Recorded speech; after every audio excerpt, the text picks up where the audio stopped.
My favorite movie of the last few months was Eurovision with Will Ferrell and Rachel McAdams.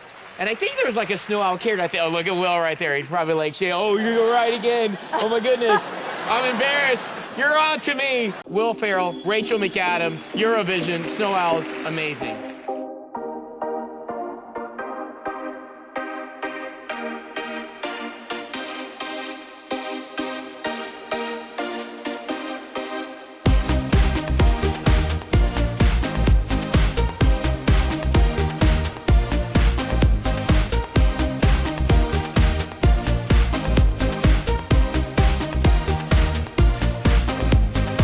Hello and welcome to the Eurowhat, episode number 96 for the week of October 19, 2020. I'm Mike McComb and I'm joined today by Ben Smith. Hey Ben. Hey Mike. We are a pair of Americans trying to make sense of the Eurovision Song Contest. And this week, we'll be talking about The Masked Singer as a Eurovision Aftermarket. How's it going, Ben?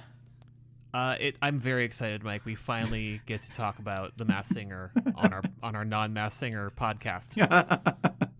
Truly, like the one other thing that we talk about regularly that is not Eurovision is The Masked Singer. Yeah, I guess it's a secret shame, even though I don't believe in the concept of guilty pleasures, but yeah, I don't believe in the idea of guilty pleasures. I keep going back and forth with my relationship with it, but it does keep popping up, or at least Eurovision people keep popping up in the world of The Masked Singer and its current plan towards global domination. Mm-hmm. Yeah, it's slow and steady, but yeah, it is getting very, there's a lot of overlap in that Venn diagram. So it seems like this is a good time to talk about it. But before we get into that, we should probably dip into some news. Portugal is a go. They are planning their Festival de Canção for next year, which means that they're getting a new representative for next year's contest. And they are expanding the festival. Last year, in the last few years, it's been 16 participants, and they're bumping that up to 20. So okay, yeah, that's fun. Yeah, I mean, it seems like it's going to be pretty much the same format of 2 semifinals and then a grand final. But yeah, it'll be nice that there'll be a few more songs in the mix. In terms of countries that aren't coming back, Montenegro is taking another year off. As you may recall, last year they decided to take a pass on Eurovision so that they could get some new vehicles for their broadcasters' fleet. That probably was the smart choice in the long run. They made a very wise decision, and now, I mean, in addition to those cars, they probably need to fund other important programs with that money. So yeah, especially since budgets are tight everywhere right now. So hopefully we will see them back at the contest soon. Also, probably not coming back. This hasn't been 100% confirmed yet, but Hungary released the information about Adal, which had been their national selection process for the last several years. And much like last year, they have decided that it's not going to be a Eurovision selection format because they're probably not going to be participating, which is unfortunate, but again, not a huge surprise. So. Mm-hmm. Especially this year. Not a huge surprise with Hungary. Mm-hmm. So, that brings the total number of countries that have confirmed up to 38. The ones that we're waiting on are Belarus, Poland, and UK to officially confirm. I think we talked about it last time. Belarus said that they're not sending Val, but they still haven't confirmed one way or the other if they're participating. So, but it makes it sound like that they're probably a yes. Yeah, of these three, all these three that we're still waiting on feel like probable yeses to me. Mm-hmm. Of those three, only Belarus is just because of the whole situation right now feels the most shaky of the three, but who knows? Poland is also hosting Junior Eurovision, so that may be part of why there's been a delay in them confirming, just because they're kind of busy right now. They are trying to coordinate everybody's Zoom windows and testing out all the technology. So yeah, they're busy. They will. Norway has announced their dates for next year's Melody Grand Prix. Starting January 16th, they're doing 6 weeks. It should finish on February 20th. Okay. Yeah. I don't know. I feel like I have said all that I can really say about Norway's process, which is okay. They're trying that again. That's a brave choice. But yeah, Italy announced that they are going to be using Sanremo as their selection format, and Whoever wins the Campioni category will get the right of first refusal, which is pretty standard. So whoever wins that category, they may choose not to go to Eurovision, and then Italy will figure out who they are going to send. But Italy will figure things out. that seems to imply that Diodato's not going to be their representative, and there's no information on if he gets any sort of fast pass into San Remo or if he's even going to participate.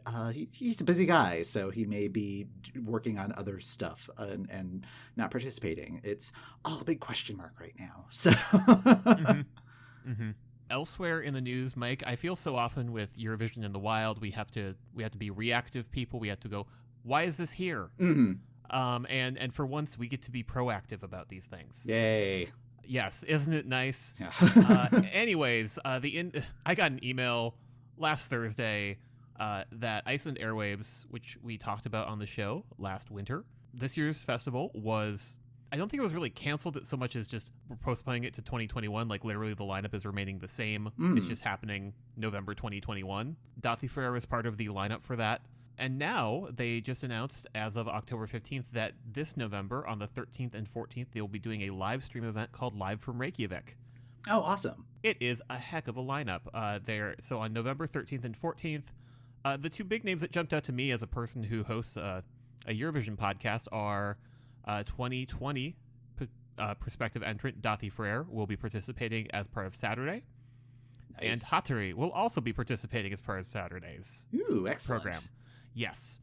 Details are available at the Iceland Airwaves site. That's icelandairwaves.is.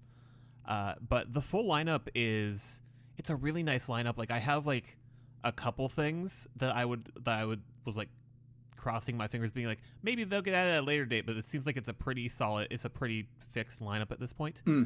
Of course you have a couple more, you gigantic music nerd. But like it's a really good lineup. They have a couple different packages of ticket things available. Again, it's being run through the streaming platform Dice in the US. You can either get like the full 2-day pass for the 13th and 14th. They have single day passes, so if you just want the Hattari and Dathi Freyr shows, there's a Saturday pass.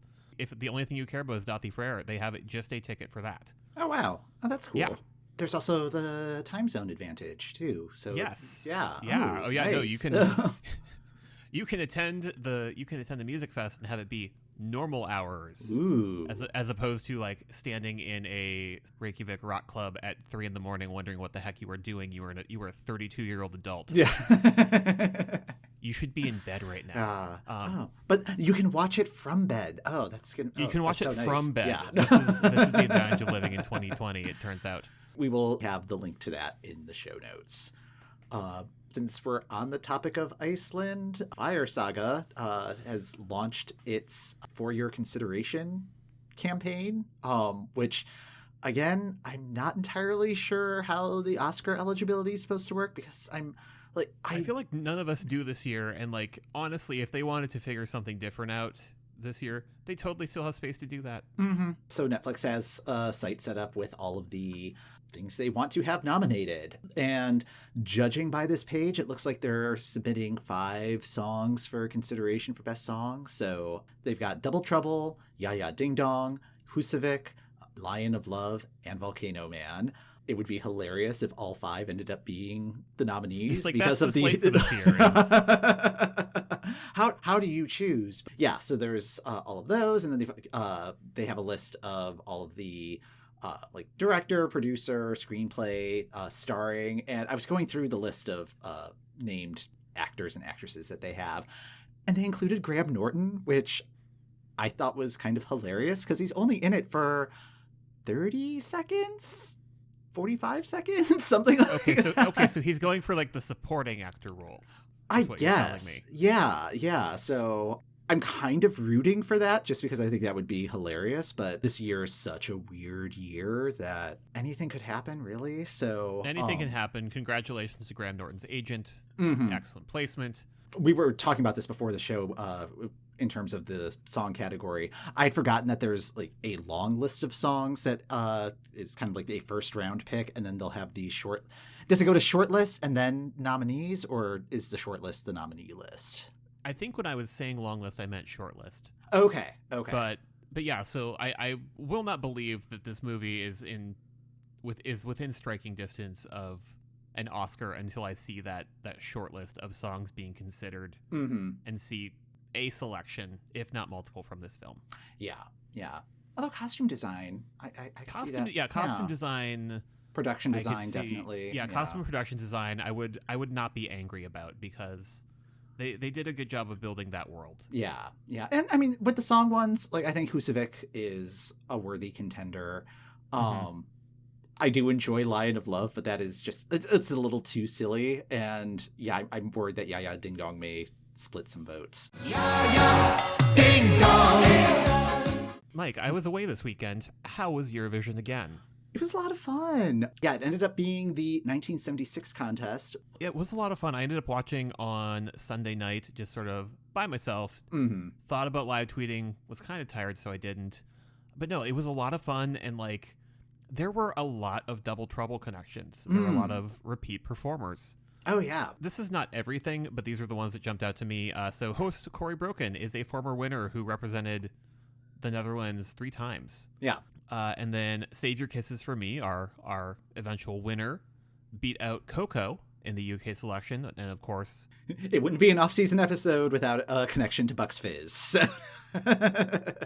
And then Peter, Sue, and Mark made their second of an eventual 4 appearances this year with Jumbo Jumbo and That Clown. Yeah. Yeah, the clown got a lot of play on Twitter on Saturday. Yes. These are the things that we have in 2020. This is all that we're clinging to. And then one thing that I am kind of mad that I did not catch in my research, but I will just save for later because I also just kind of want to dig into all of the times we've had a last place, is that Anne Karine Strom placed last with Matahari. I thought it was a lot of fun. Oh, I completely agree. Yeah. That was a very fun performance. Also, there were moments in this Eurovision again that felt very 1976. It just felt like just like what you think of in your brain when you think of like the 70s and specifically disco. And it was great. Yeah. Like it felt like it was the most, one of the more contemporary Eurovisions for its time. Like I think of like the 2013 contest where it's like it's all dubstep, and it's like, yeah, I guess that was the thing that was happening in 2013, but it's like it just felt of that moment and does not necessarily age well. Whereas like this, I felt was a very solid time capsule of where music was in 1976 in that particular spot of the 70s. Yes. And the clothes. Oh, the fashion at this contest was great. The fashion was great. And it's always fun to go back to the really old contests and just seeing like how the format is different, and they're also much shorter. Like I was a little thrown on Saturday when it's like, oh, this is only 2 hours instead of 4 hours. It's only 2 hours long. Yes. What am I going to do with the rest of the afternoon? But yeah, it was also interesting because Save Your Kisses for Me, Brotherhood of Man, won the contest, and they performed first. Yeah. That was a little bit unusual, but also kind of unusual. That song did a little bit of business in the U.S. In terms of the U.S. charts. It peaked at 27 on the Billboard Hot 100, and it hit number 1 on the Adult Contemporary Easy Listening chart. I was looking through the cover versions, and I was not surprised that a country artist picked this one up and ran with it. Oh, yeah, that makes a lot of sense. But the one area that I was shocked did not have a cover, or at least did not have a recorded cover anywhere, that I would have sworn would have had something like that. Like, this felt like prime Tony Orlando and Dawn material. Oh, yeah. Like, I think if you had asked me, like, because I'm pretty sure I've encountered this song outside of a Eurovision context. If you'd asked me who did that song, my first guess probably would have been Tony Orlando or somebody in that realm. Before knowing that, it's like, oh no, it's a British hit. So but yeah, no, like it does not surprise me that this was an adult contemporary hit in the late 70s. What did you think of the interstitials on this one? Because I had 2 specific thoughts. One of them, I've been watching old episodes of Monty Python, so every time I saw like the animated flags thing, I expected things to go into like a weird Terry Gilliam-esque interstitial. That did not happen, which is probably for the best. But then also, I just liked the Mr. Rogers-esque music that would play as we saw the artists in their nation. Yeah, I mean, like, I thought the music was fine. I thought it was weird that and this also happened in the green room too, where there was just a lot of them talking, but their audio was not being recorded or broadcast at all. So it's just like you're just seeing people talking in like to the camera, and it's like we have no idea what you're saying. Where we have no idea what's going on here, but no, it was great that like we would just see the artists as like just the music that would play when Mr. Rogers visited the Crayon Factory played. I thought it was a really delightful show, and yeah, it's still up on YouTube. It's probably going to be one of the ones that's only up temporarily because this was hosted by the Dutch broadcaster. So yeah, if you haven't had a chance to watch it, give it a go now before the end of this week. You are already running out of time. Go. Yes. So My train of thought sort of got distracted on Norway. I was very happy to see that even though they placed last in 1976, they placed fifth in 2020. Yeah, there was huge justice there because, just the glasses. And we love to see it. Yes. Oh, goodness. On to the main topic of Masked Singer. So we've talked on the show before about aftermarkets and how Eurovision can be an aftermarket for shows like The X Factor and Country's Got Talent and The Voice and just various singing competitions. And the winner of that goes on to represent their country at Eurovision, either as part of the prize or eventually. Those shows can also be an aftermarket venue for Eurovision contestants. Like, increasingly, yes. Yeah, I mean, like a handful of people have been on America's Got Talent. A lot of them go on to... Which is why we still need to have a Google alert for America's Got Talent. Oh, that's a smarter way of going about it. Yeah. Instead of we keep getting surprised. We think, well, we're finally done with this program, and we are never done. Or they'll go on to, since their profile's a little bit higher now, they are now star enough to be on Dancing with the Stars or Strictly Come Dancing, whatever it is called in your local market. Or they'll be part of the faculty on The Voice or do various hosting gigs for their national selections, national award shows, that sort of thing. So they have opportunities as a result of Eurovision. At some point, I need to figure out more coherent thoughts on it, but there's like one specific regional market, and it appears to only be Norway, maybe, of what is essentially called Star Wars, where I'm fascinated by it. But anyways, yeah, we will have to dig into that a little more deeply because there's a lot going on there. One of the more recent emerging aftermarkets has been The Masked Singer. If you're not familiar with the show, because it's still kind of slowly expanding across the world, it's a singing competition in big air quotes, that started in South Korea as King of Masked Singer. It's a show that started in 2015. My understanding, just from the few YouTube clips that I've watched, is it's more of a head-to-head audience vote thing, and whoever wins each individual battle is the winner for that show. Like it's not necessarily a season-long competition. It's just one-on-one singing battles, and it's because I remember like the first clip of it that popped up was when Ryan Reynolds was on it. Oh, years that's ago, right. Singing Tomorrow. Oh, I had forgotten about that. Oh, yes. So like that is the first place that I had come into contact with The Masked Singer. Okay, yeah. Oh, yeah, I was not expecting that. But and like I watched that clip and was like, okay, but I don't get it, and I did not understand like how it would work here when the eventual American adaptation got announced. Yes, and like with the Korean version of the show, it was a little bit more simple, like in terms of the masks. Like they're very elaborate masks, but it's just a mask. It's not a full body costume. Dami Eam was on the first season of the show back in 2015. So I guess it's not technically a Eurovision aftermarket for her because that was before she represented Australia. But she was the Statue of Liberty, and like she was wearing the Statue of Liberty head. But yeah, I mean, like she was just wearing a dress just like for the rest of her costume. outfit. Yes, exactly. Whereas now it is a full body costume. The show's expanded to about 40 countries, and the list is still growing. Like Sweden and Norway just recently announced that they're going to be doing versions of this show. The format is pretty much the same in these international versions, where it's about a dozen or so celebrities are in these full body costumes, and half the field will sing one week, the other half will sing another week. At the end of the show, one of them will be unmasked, determined by some form of vote. Vote may be in air quotes as well. And there'll be these clue packages to kind of give you hints as to the identity of the person singing. They'll sing their song. It's costume karaoke. And I don't know what it is about it that is just so...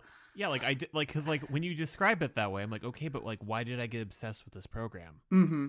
It's not for the judging, because I could honestly take or leave the judging, particularly in America. Mm-hmm. Yeah. There's a panel of 3 or 4 judges who will try to make guesses based on whatever information they have. And I remember reading one article where they're just like, oh, yeah, we can't actually hear any of the performances. So we're really like guessing like completely in the dark. Really blindly, so, yeah. Yeah. Somebody will be eliminated and be unmasked. And then everybody will like lose their mind, be like, oh, it's this person. Or in some cases be like, I have no idea who this person is, but good job on your song. Those have been my favorite moments. Have been the ones where just like everybody in the audience is just collectively going, wait, who? Yeah. They're a lovely singer. I'm glad they've gotten to like 4th place, but also who? Yeah. I loved it on the very first episode of the American version where it was some football guy, and like one of the judges said, oh, never would have guessed it was you. It's like, exactly. I never would have guessed it was you because I have no idea who you are. Because I have no idea who you are. And also this is the first season of this program. In the European versions, like there's just been a lot of Eurovision alumni that have been popping up in some capacity on the show. Austria, they just finished their first season, and that's had a heavy Eurovision presence on the show. Nathan Trent, who was their representative in 2017, he was on the judging panel. Cesar Sampson was a guest judge, and 2 of the contestants, and I think they only had like it was either 8 or 10 contestants were Eurovision alumni. Lucas Plochel, who was part of the group Trakshidas from 2012. He was the climate warrior. I don't know what that means. I'm just like, oh no, we're starting to hit like scrape the bottom of the barrel for costumes in America, and now it's just starting to go global, because like we have had at this point like 3 or 4 different variations of whatchamacallit. Yes, yeah. 2 versions of what was it, the monster, or 2 versions of monster. Yeah. A whatchamacallit. Something, and then like thingamajig. This season, yeah. Yeah. I'm sorry, Mike. I'm getting things mixed up. Thingamajig was in a previous season. We're getting whatchamacallit this season. The winner of this season was Nadine Beiler, who represented Austria in 2011. She was the Yeti. So,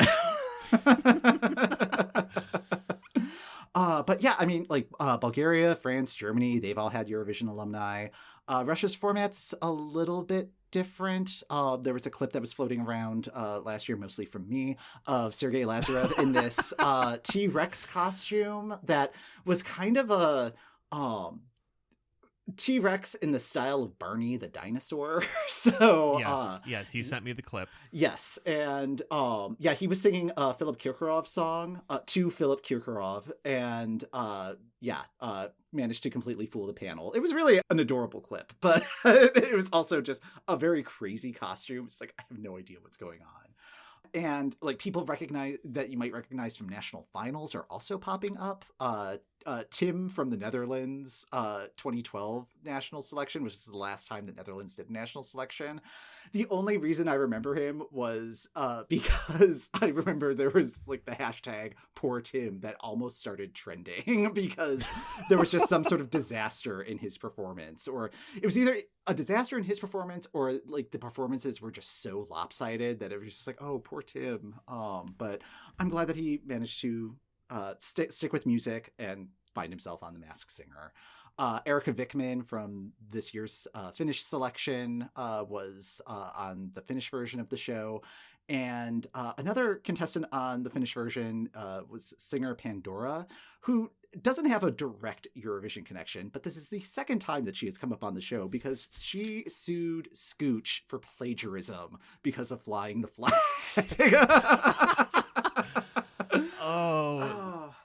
So just like we've hit like the two obligatory things that we have to mention on the show now, which is Bucks Fizz and Scooch. Yeah, and it's just Eurovision is flat circle. So yeah, but please mark that off on your bingo cards, everyone. Mm-hmm. Yeah. So and then like there are upcoming versions that are going to feature Eurovision alumni. Samantha Tina is going to be on the judging panel in Latvia. The lead singer from Of course she is. Of Oh course. yeah. Yeah. Yes. Which I cannot wait for that. I need to figure out how to incorporate that into my life. Yeah. The lead singer from The Roop is going to be on the Lithuanian panel. Sweden, their version, Mans and Pernilla are both going to be on the judging panel. And really, the Swedish one, that one might be worth trying to track down because it's like, oh, I might actually have a shot at trying to guess some of the singers. Going to be so many Melfest people. I am ready to go. Yes. So that'll be a lot of fun. And Australia also recently finished their second season, and they had 2 Eurovision alumni in their cast. Isaiah Firebrace was the wizard, and Kate Miller-Heidke was the runner-up as the queen. And we thought it might be fun to kind of get a little bit more perspective on the Australian version. With the global domination of this program, I wanted to just see how are other countries receiving this program, and also just like what sort of regional differences there are, because like I know that with the Austrian version, like that one is actually like done by audience vote, and it's a live-ish show, whereas like the US version is taped. In the US version, advance. We tape it in 1 week in August. And voting happens, but does it? Yeah. So, but we wanted to get a little bit more perspective. So we reached out to our friends over at the Aussievision podcast and chatted with Mike about how the Australian version works. Hey, Mike. Hey, g'day, guys. How we doing? Good. How are you? Good, thank you. Good. Thank you for joining us on this very, very silly discussion. Are you an avid fan of the Australian version? Well, I've certainly been a consistent watcher. I don't know about avid fan, but it is okay. It's certainly something. I think that is a much better description. Yes. No, but it's been very popular, and it's been remarkably popular here in Australia as well. So it just finished its second series. Is that right? That's correct. We've had the 2 seasons so far. Mercifully, we only get 1 per year, not like the United States. But the second season, they certainly amped it up for the second season here in Australia. That was one of the things that I actually wanted to kind of understand, because it seems like even though the concept of Masked Singer has been imported to a bunch of different countries, it's sort of implemented differently. So I was just kind of wondering if we could maybe compare and contrast the US and Australian version. So how many contestants have there been in a given season? We had 11 in the first, and we've had 12 in the second season. So kept it fairly small. Let's see. I think the first season was, what was it, Ben? Like 12? Yeah, the first season was 12, and then the third season, which finished in the spring, was 16. Oh, geez. Contestants, wow. which, like, that's why that one just felt like forever, because it was. And I think even this season, we are down to just 15. But one of them is the Snow Elves, who are 2 people. that is the new innovation on our latest season, is that one of the costumes is 2 people. I mean, this is filmed like during quarantine, so that's adding a very unnecessary element, I think. Yep. So, yeah, I mean, I guess like with the Australian version, do you have a sense of like how far in advance? Well, is it a live show, or is it something that is recorded weeks or months ahead of time? It's pre-recorded, but only a few weeks ahead. Interesting. Okay, yeah. Is there an audience vote, or is it like vote in air quotes, or like how does the game work there? I guess I presume it's the same of like people. The celebrity goes through the clue package, sings their song, the judges make absurd guesses, and then cut to commercial, or? Yes, hit the nail on the head. There's a lot of absurd guessing. So in the first season, they did use a live studio audience, who, along with our judges, selected who would be unmasked for the week. For the second season, obviously in the quarantine period, there was no live audience as such, even though we did have one. They had a panel of super fans, and I don't know how they got them people, but they, along with the judges, selected who would be unmasked that week. That sounds almost exactly like what they're doing here in the States. Oh, goodness. Did they have a live audience during the second season? Well, the second season was unusual. We did use the production team and crew who got dressed up themselves in the audience to give a bit of atmosphere and so on. It did look like a furry convention, really. Which was goodness. both entertaining and very, very disturbing for family viewing, I have to say. That is very, very creepy. Yeah. Well, yeah, like Mike had sent me a video of the puppet from the Australian season performing Livin' La Vida Loca, and like I had not that was just nightmare-inducing enough. Absolutely.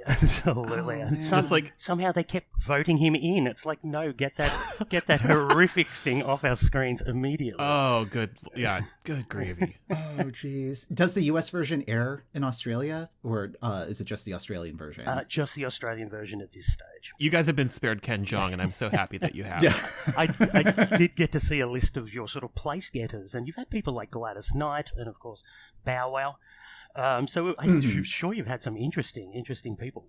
Yeah, I'm trying to think of who has been like the most famous and who's been the whoiest. The whoiest was Jackie Evancho, who I still don't know who that is, but apparently it was someone who was on like a America's Got Talent or some sort of thing. Oh, and it's a running joke here is when they take off the mask, everybody says, "Who the bloody hell is that?" Yeah. Yes. So when they're using celebrity, I think it's a term used fairly loosely. I remember things like The Mole in the United States. When we had that, we had a few normal seasons, then they switched over to the celebrity format, and it was by the end of like 2 or 3 of those seasons, they were very much scraping the bottom of the barrel of what celebrity was. And it was great because it was still The Mole, and I love The Mole, but yeah, no, it's very similar here. We've had some bizarre sporting personalities. The show airs on Network 10 here, which is probably a kind of youth kind of channel, more of the youth demographic. They tend to have a few network stars, and I use that in air quotes, from the 10 network as well. So, yeah, there's a few head scratches. That was something that I wanted to ask, where it's like what tier of celebrity, and it's interesting because there were 2 Eurovision alumni in this past season, Isaiah Firebrace and Kate Miller-Heidke, and I guess in terms of star power, where would they rank in the cast? I mean, the second season, I think we definitely got some more kind of household names type of thing, with the two performers being probably up there in, as far as consciousness goes. Look, it tends to be, I would classify as a lot of sort of B to C list kind of celebrities that are doing it. Yeah, definitely ramped up for the second season, and perhaps entertainers who, I don't want to use the word has-been, but just perhaps not so in the public eye recently, put it that way. Kind of the Dancing with the Stars caliber. I think that's exactly right, yes. Okay. That makes sense to me. I think it's harder to get talent for the first season, but like once it proved to be a hit, you got bigger names for the second season. For the third season and the current season, I think there have been a few ones where they've been stunt cast to be the immediate out. Oh, okay. Right at the start of the third season, that was premiering right after the Super Bowl. It's like the prime time for getting eyes on a thing. They had, I'm now blanking on who. Lil Wayne. But yeah, they had single Lil Wayne episode. as like, and like he was the first person to get knocked out. Oh. And then in the most recent season, in one of the intro rounds for one of the contestant groups, the big shocking reveal, and like Mickey Rourke just like after performing and doing the whole judges thing, just decided he was done and was hot, so he took off his costume head. And they scheduled like a commercial break around it, so it was like a big suspenseful thing. But yeah, the season 1 here was very, very popular, and I think a lot of the people that came on, particularly people like Isaiah and Kate, were very much like, oh, well, this is a bit of fun. It's getting good ratings. Also, once you're on it, you also feature the next day on a couple of other shows, so it's good for exposure. Ultimately, we're in a place of quarantine and lockdown here in Australia. There is virtually no gigs going on, no live music, anything like that. So it's a gig. It's money. So I think a lot of the participants and contestants decided it's fun. I get my mug on TV, so let's do it. That makes a lot of sense. Yeah. So in the first season, Lindsay Lohan was one of the judges, and I'm extremely curious how that worked. Like, just because Yeah. I mean, like, she's not Australian, Yes. so like, just did she have any good guesses or reasonable guesses, or was it just a lot of I don't know? Like, It was an interesting choice. It was like Yes. when she was announced, everyone said, "But why?" And then and then when she was on the show, we still kept saying, "But why?" To her credit, she remained upright and fairly lucid throughout the entire thing. Oh. But I think she came armed with about the names of about 8 Australians. So if it was a male person singing, it was always Hugh Jackman or Chris Hemsworth.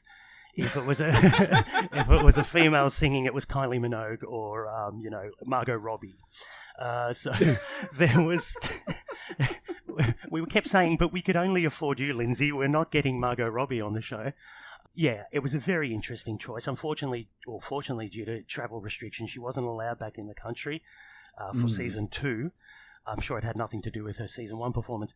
But so, unfortunately, we didn't. We're treated with her extensive knowledge of Australian celebrity for season 2. I feel like that is just like sort of the out there, or we don't have this person does not need this guesses. Yes. Like, because Ken Jeong is clearly the wild card on our side of things, and the one that he constantly goes back to that every time I just yell at my TV is just Tina Turner, because Tina Turner has lived a full life and is minding her own business in her castle in Switzerland. Leave her alone. She does not need this. Yeah, and I don't know about your costumes, but I doubt, for us, I doubt Tina Turner's going to dress as a giant prawn or a or a cactus with unusual breasts. Yes. I was intrigued by the costumes that I saw on the Aussie version. Yeah, because it's one of the costume designers from Priscilla, Queen of the Desert, who's like in charge of the costume department. It's nothing like the giant flowing gown from like the back of the bus in that one shot of the movie.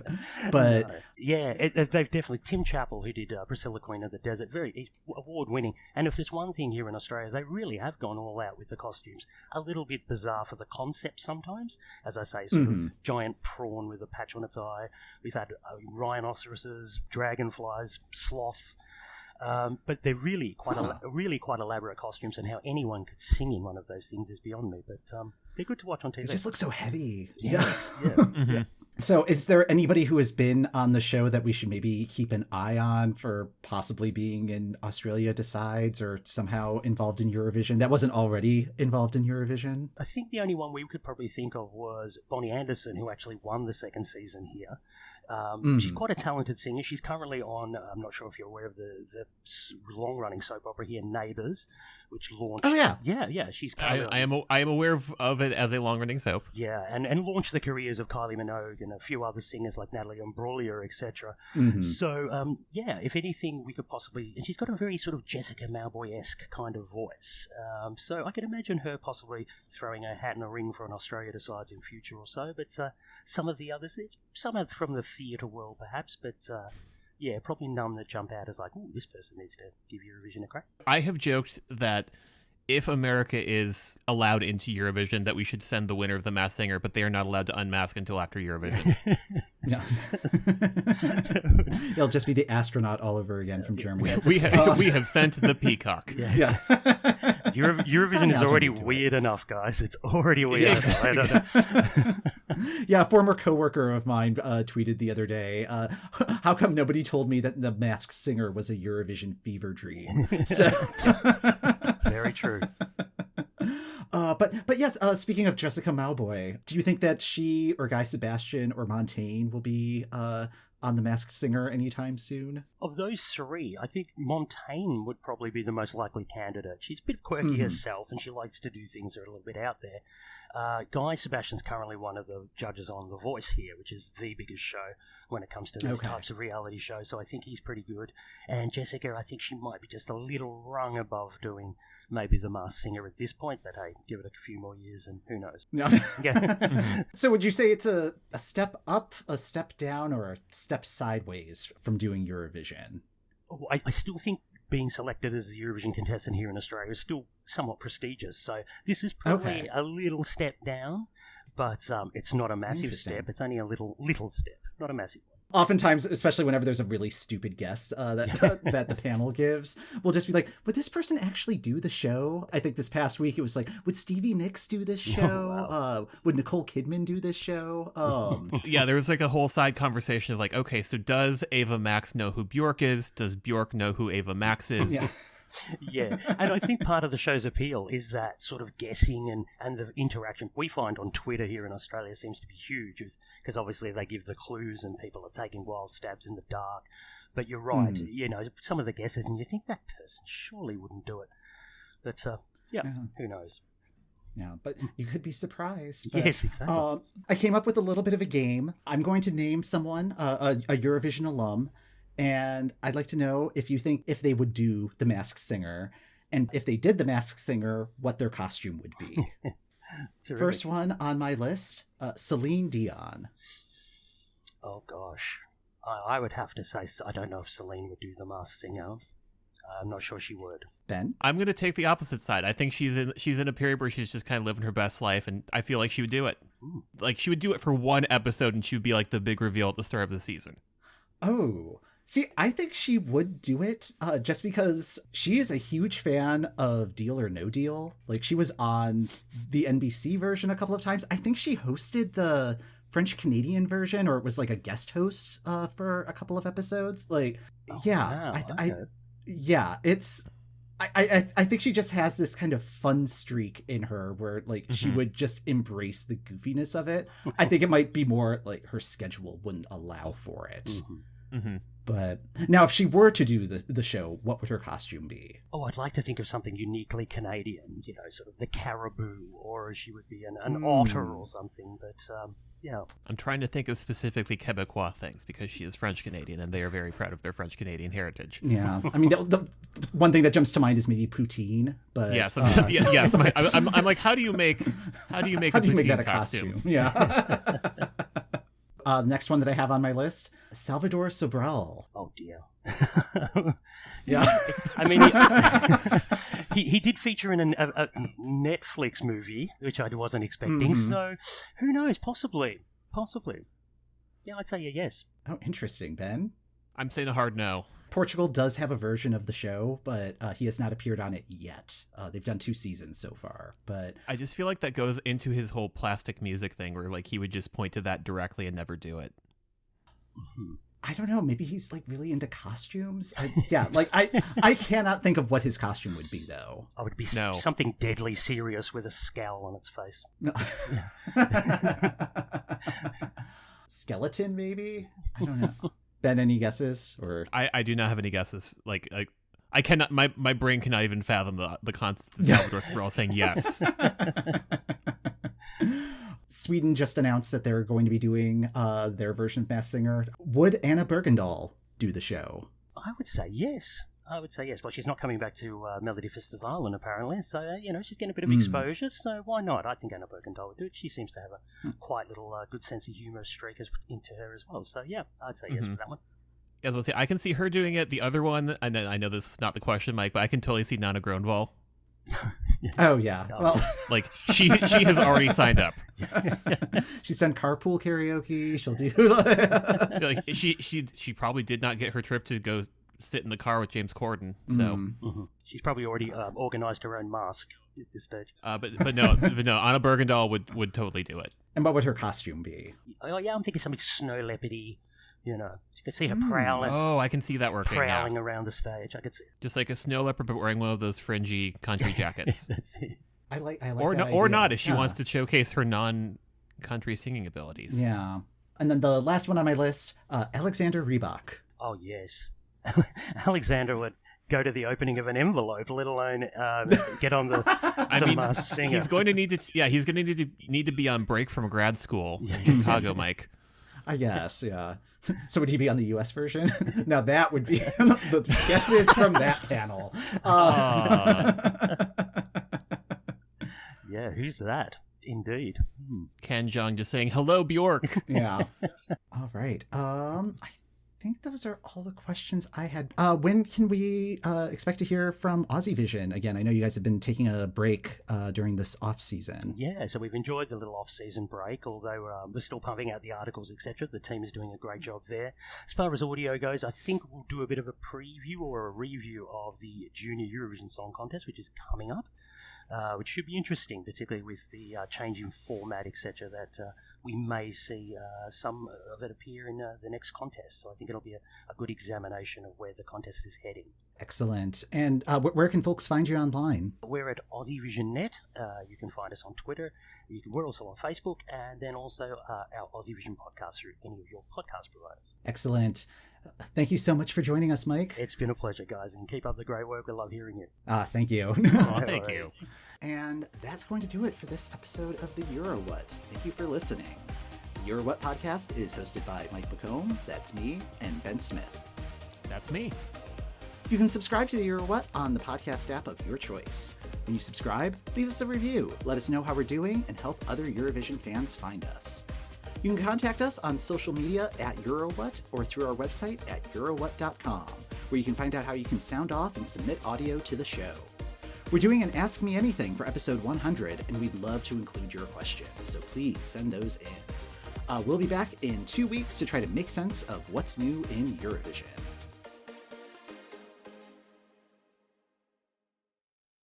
Will Ferrell is not one of the snow owls, Ken.